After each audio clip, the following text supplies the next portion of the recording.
Hey, this is Trish Goss with GossMania Homestead with you today. I'm going to show you how to make this little raised garden bed. It is 3x6 made from cedar boards. I'm going to show you how I make it. You could use this, it's a 6-foot dog ear fence board. This one's cedar. You could use treated. Some people don't like using treated, but I'm going to try cedar this time by my greenhouse.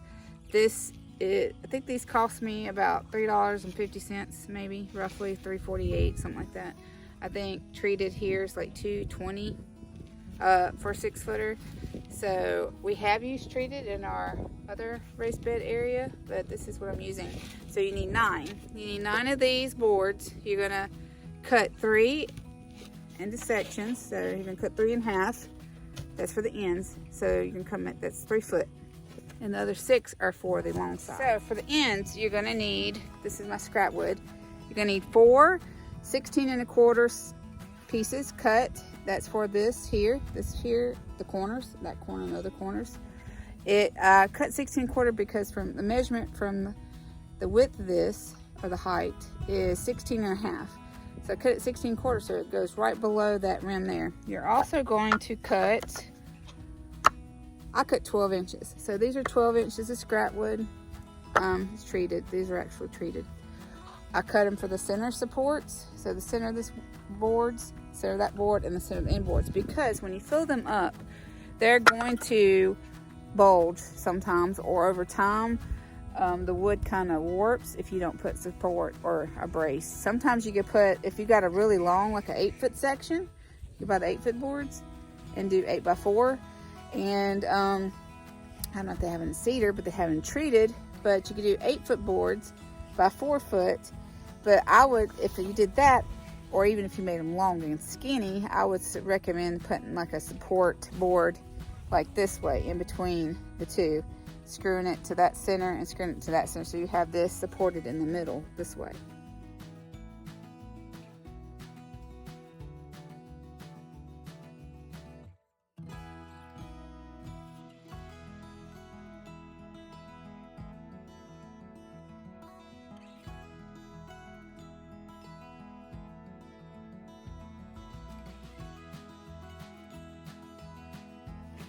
You're also going to need some screws to screw in your pieces.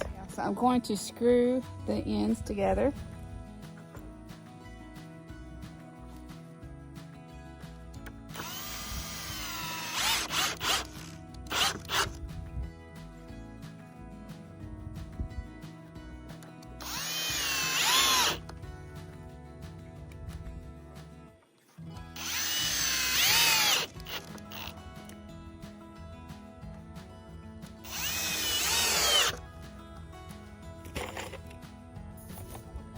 And you're going to do the same on this side.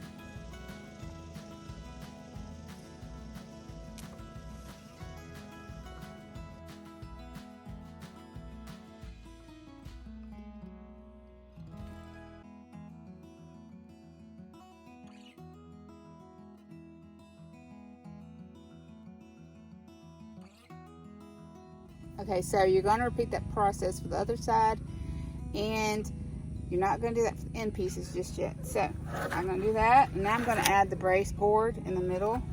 Take my 3-footer and I take it and I put it to the end and find out where the center is. And my support piece, I put right where that middle section is.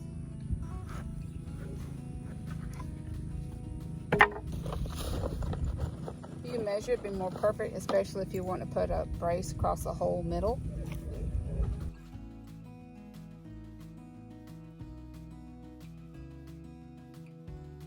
So you got your end pieces and you got your middle support. So if you're wanting to brace it up, you could cut a board at 3 foot and put it in the middle like that.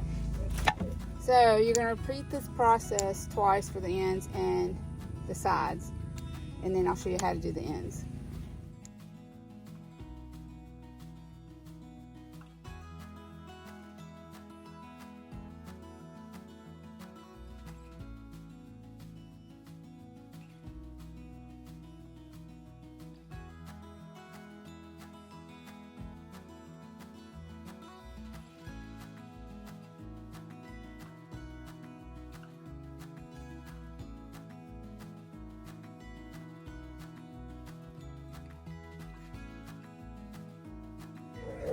Now you need to put your little brace right here in the middle.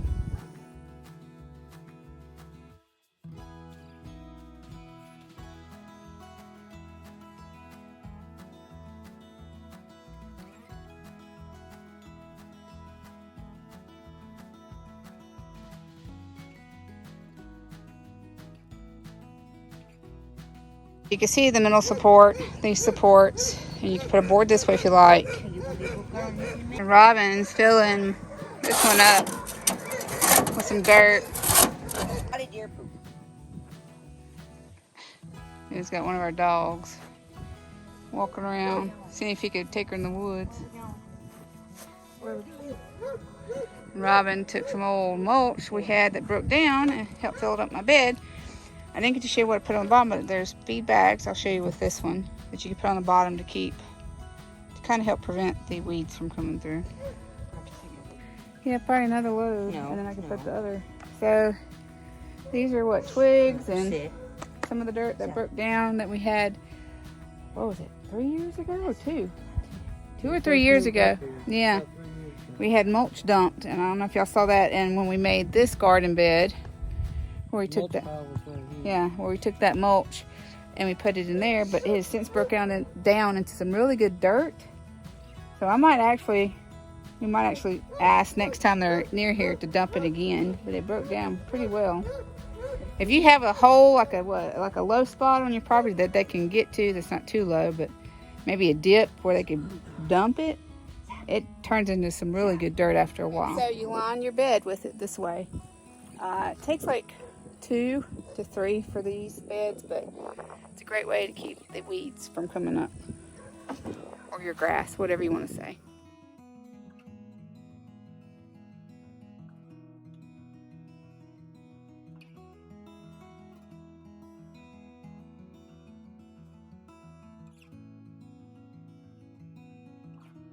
Okay, so that's how I line my beds with them. And you can line your pathway if you do brick. I'll show you. I like our little wagon, don't we, babe? You get a cup, put them in there. Probably gonna be somewhere. I throw them out of here too. So I use this mushroom compost after we get a good bit of dirt in, because this really has helped our plants this year. Thanks for watching. If you would like to, please subscribe, like, and share. And this is how we did it. I'm going to be really trying to work on around the greenhouse here. We're hoping to move the chickens. We're working on a dog kennel for our dogs and our bassets that we raise. Barn type building. Oh. But this is what I'm doing right now in front of the greenhouse to do my herb garden this spring. But thanks. God bless y'all. See y'all later. Bye.